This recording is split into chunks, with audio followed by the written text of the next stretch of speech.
I want to begin by thanking the incredible leaders who are around this table, not only the Vice President, Secretary of State, but also some of the most able statesmen from both parties that we've had in modern American history who are sitting around this table. We are here to discuss the importance of ratifying the START Treaty.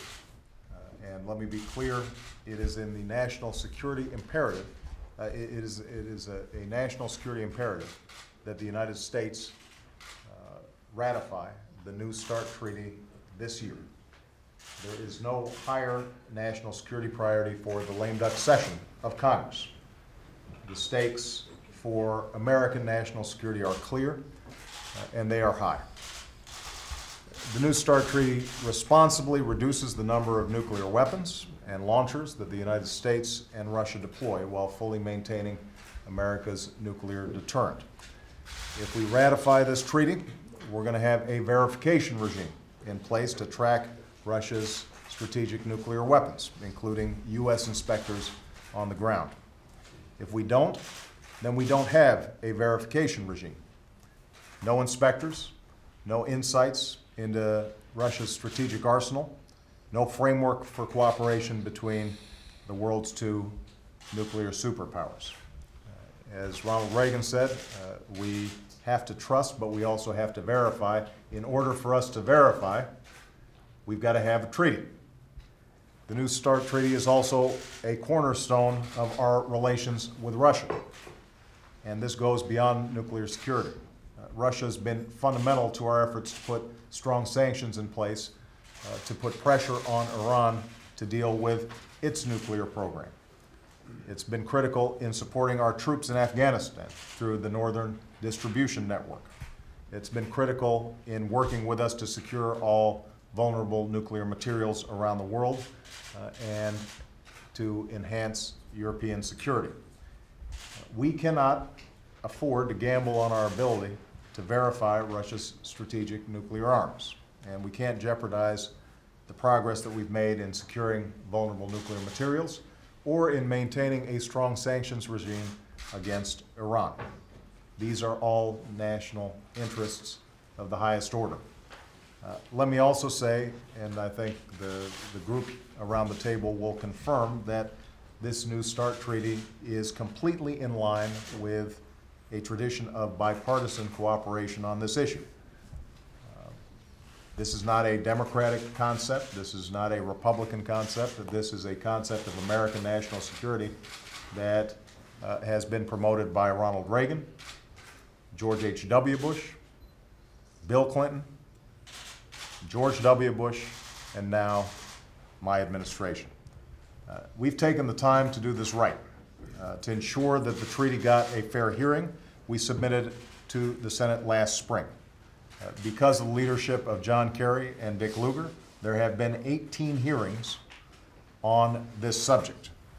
There have been multiple briefings.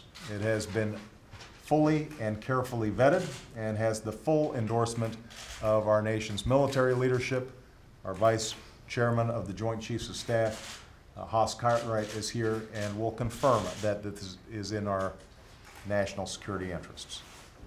My administration's also prepared to go the extra mile to ensure that our remaining stockpile and nuclear infrastructure is modernized, which I know is a key concern of many around this table and also many on Capitol Hill. We've committed to invest $80 billion on the effort to modernize over the next decade. And based on our consultations with Senator Kyle, we've agreed to request an additional $4.1 billion over the next 5 years. So the key point here is this is not about politics. It's about national security. This is not a matter that can be delayed. Every month that goes by without a treaty means that we are not able to verify what's going on the ground in Russia. And if we delay indefinitely, American leadership on nonproliferation and America's national security will be weakened. Now, Senator Reid said yesterday there is time on the Senate calendar to get this treaty ratified this year. So I've asked Vice President Biden to focus on this issue day and night until it gets done.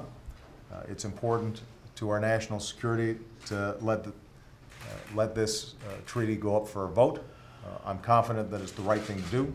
The people around this table think it's the right thing to do.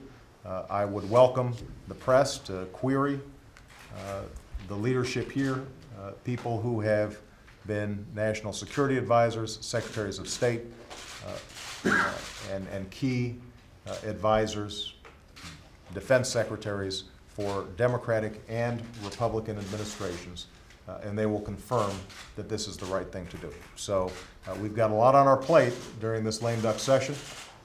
I recognize that given the difficulties in the economy, that there may be those, perhaps Democrats and Republicans on the Hill, who think this is not a top priority. I would not be emphasizing this, and these folks would not have traveled all this way if we didn't feel that this was absolutely important to get done now.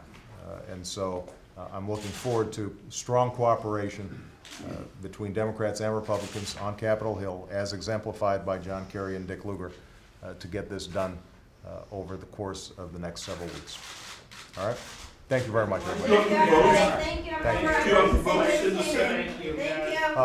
I'm confident that we should be able to get the votes.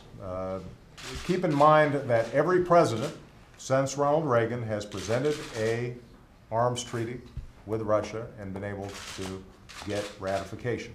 And for the most part, these treaties have been debated on the merits. The majority of them have passed overwhelmingly with bipartisan support. There's no reason that we shouldn't be able to get that done this time as well. All right? Thank you, guys.